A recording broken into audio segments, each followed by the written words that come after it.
Permanent break కాదండి. చాలామంది అనుకుంటారు అయిపోయింది ఇంకా నా జీవితం వేస్ట్ అని. కాదు, ఒక టెంపరీ బ్రేక్ తీసుకో. ఒక దగ్గరికి వెళ్ళు, ఒక ఆశ్రమానికి వెళ్ళు, ఒక క్వైట్ ప్రదేశానికి వెళ్ళు, ఫోన్ కట్ చేసేయి, నీతో నువ్వు గడుపు, ఒక మెడిటేషన్ చెయ్యి, నామజపం చెయ్యి, ఒక ఆశ్రమానికి వెళ్ళి సేవ చెయ్యి.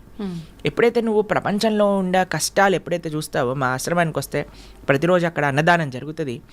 అక్కడ ఎంత పూర్ పీపుల్ అంటే వాళ్ళు కేవలం నెల రోజులలో అన్నము ఒక పప్పు చేసుకుంటే వాళ్ళకి చాలా పెద్ద విషయం అన్నమాట. అలాంటి పేదరిక ఉన్న ప్రదేశానికి వెళ్ళి నువ్వు ఎప్పుడైతే వాళ్ళకి ప్రసాదం పెడతావో వాళ్ళు ఎంత ఆనందంగా ఆ కూర చూసి, ఆ చపాతీని చూసి, ఆ స్వీట్ చూసి వాళ్ళకి ఎంత ఆనందం వేస్తారే, ఈరోజు ఇన్ని రకాలు వచ్చాయా అని చూసినప్పుడు మనకు అనిపిస్తారే నాకు తినడానికి ఎన్ని రకాలు తిన్నుంది, ఎంత ఆనందంగా నేను ఉన్నాను అని. వేరే వాళ్ళ దుఃఖాలు మనం చూసినప్పుడు మన దుఃఖాలు దాంట్లో చిన్నగా అయిపోతాయి. మనము ప్రతిదానికి జీవితాన్ని వదిలేయాలి అనే ఒక చాలా తప్పు